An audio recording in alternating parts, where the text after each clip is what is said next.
So, let's start with a little mystery. Take a look at these pictures. We have a big person, a big chair, a big tree, and a big car.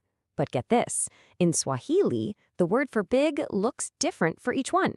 We have mkubwa, kikubwa, another mkubwa, and then kubwa. How can one simple idea have so many different words? Well, that's exactly what we're going to find out together. Okay, let's dive right in. We are about to unlock the secret rule that makes all Swahili adjectives work. It's kind of like cracking a code, and once you see it, you'll be able to describe absolutely everything. Here are the two parts of our secret code. Every adjective in Swahili has a root, the mzizi.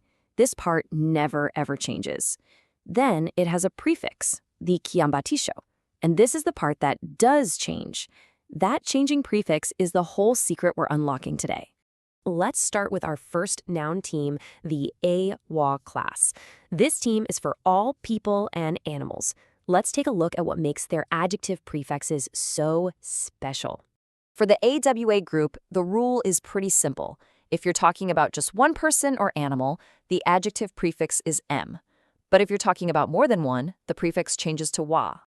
And here is that exact rule in action. Check out M2 Mazuri, a good person. The root for good, which is zuri, gets that M prefix. But for watu wazuri, good people, it switches to wa. It's the same thing for a small child, mtoto mudogo, and small children, watoto wadogo. You see, the prefix always matches. Let's try a couple more. A tall cook is mpishi murefu. So, what about tall cooks? You got it, that's wapishi warefu.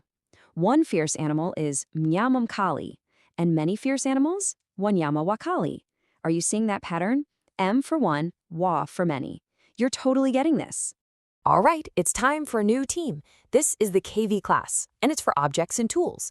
And just like the last team, they have their own special prefixes. Okay, this one is actually really easy to remember.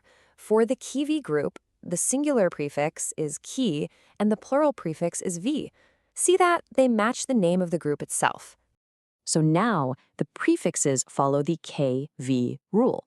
One big cup is kikombe kikubwa. More than one, it becomes vikombe vikubwa. A new thing is kitu kipya, and new things are vitu vipya.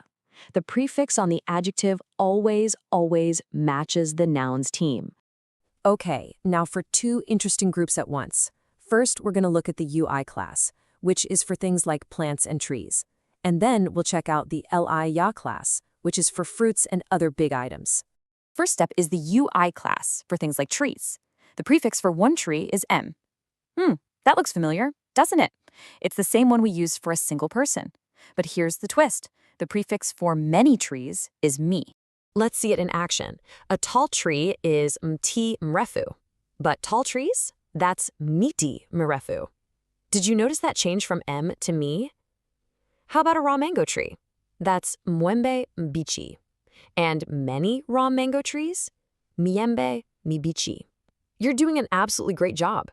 Now for noun team with a really cool trick. This is the LIMEA class for things like fruits and cars. For more than one, the adjective gets a ma prefix. But for just one, there's no prefix at all. You just use the adjective's root word all by itself. And here's that little trick in action. For one good fruit, it's simply tonda zuri, no prefix on zuri at all. But for many good fruits, we add that prefix back in, matunda mazuri. It's the exact same for the car. One big car is gari kubwa, but many big cars are magari makubwa. See? No prefix for one, ma for many.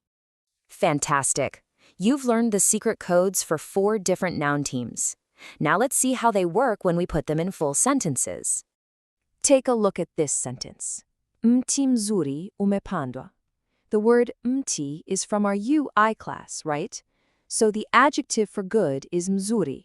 A good tree has been planted. And here's another one. Tunda tamu limeiva. Well, tunda is in our LIA-Ya class. So the adjective for sweet doesn't have a prefix. It's just tamu. A sweet fruit has ripened. Perfect. You are officially a code master. Just so many ways to describe the world around us. So after everything we've learned, what's the one big secret? What's the master key? It's actually really simple. In Swahili, Adjectives always follow the nouns class. If you just remember that one single rule, you've officially cracked the code. You now have the master key to Swahili adjectives. So here is your final challenge. Can you use this rule with new words?